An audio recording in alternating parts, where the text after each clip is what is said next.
drawing, unlike people, couldn't abandon you when the going got tough. She might never cross paths with anyone in Hook again after this. Maybe that possibility accounted for the excitement prickling up her spine. She'd left the bright lights of Manhattan for adventure.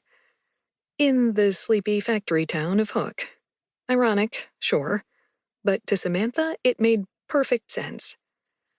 Curling her right hand around the strap of her satchel, she trudged across the street, lifting a tentative hand to wave at the smokers. Maybe if she pretended she belonged, they would just go with it. "It's just me, Sam." The men traded a glance. "Sam who?" "Antha." No reaction. "Samantha," she mumbled, sliding into the bar. Apparently, she couldn't be in a new town longer than 10 minutes without earning her usual reputation for bad jokes. Hoping her embarrassment would subside once inside the loud anonymous bar, Samantha cleared the threshold and saw that dream crumble. She was given no time to savor the cool wall of air inside the third shift before every head in the place turned in her direction. "Who's that?" someone asked, just above the din of baseball and Springsteen. Forcing her shoulders back, Samantha scoped a seat at the bar and made a beeline for the rickety stool. She climbed onto the creaking wood, satchel hugged tight in her lap. With her head down, she could see perspiration rolling down her chest and disappearing into her cleavage, courtesy of the heat wave bearing down on the northeast, and rifled through her bag for tissues.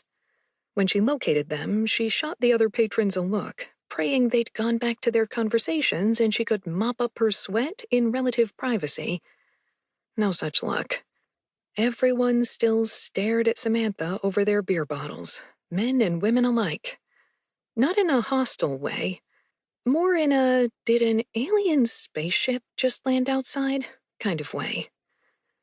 "What you having?" She started, losing her grip on the tissue packet, which hit the floor with a smack, her attention flying to the older gentleman behind the bar. "The bartender, Sam." Her gaze fell to the closest glass sitting on the bar, property of the woman to her right. "I'll have one of those, a martini." "Olive or twist?"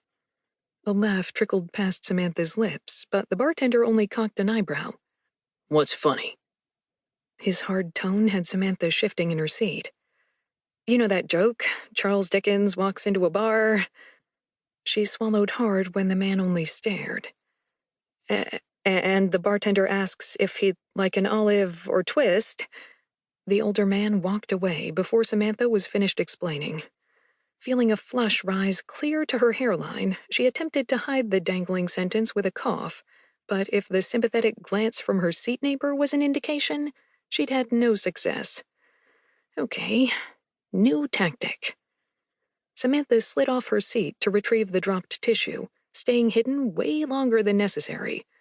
"Come on," she whispered. "You're a 25-year-old woman in a bar. Stop telling stupid jokes and you'll have a chance of appearing normal." Nodding once for good measure, she straightened and whacked her head on the bar. Son of a bitch. Melting back into her seat, trying desperately to pretend there wasn't a throb at her right temple, Samantha took a long sip from the rim of her martini. And so it was through blurry vision and bluebirds circling her head that Samantha saw Goliath. Were her eyes playing games with her?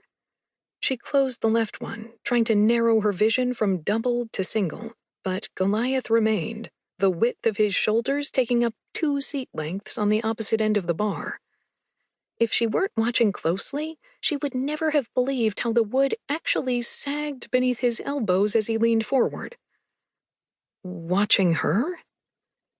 Watching her. A drop of sweat slid down between her breasts. She heard, felt, sensed the drop of moisture absorb into the material of her bra. The slow-motion glide of it caused a quickening sensation in her stomach, and suddenly there was no baseball or classic rock, just her breath, her heartbeat. The large man pinning her under with a look, making the air conditioner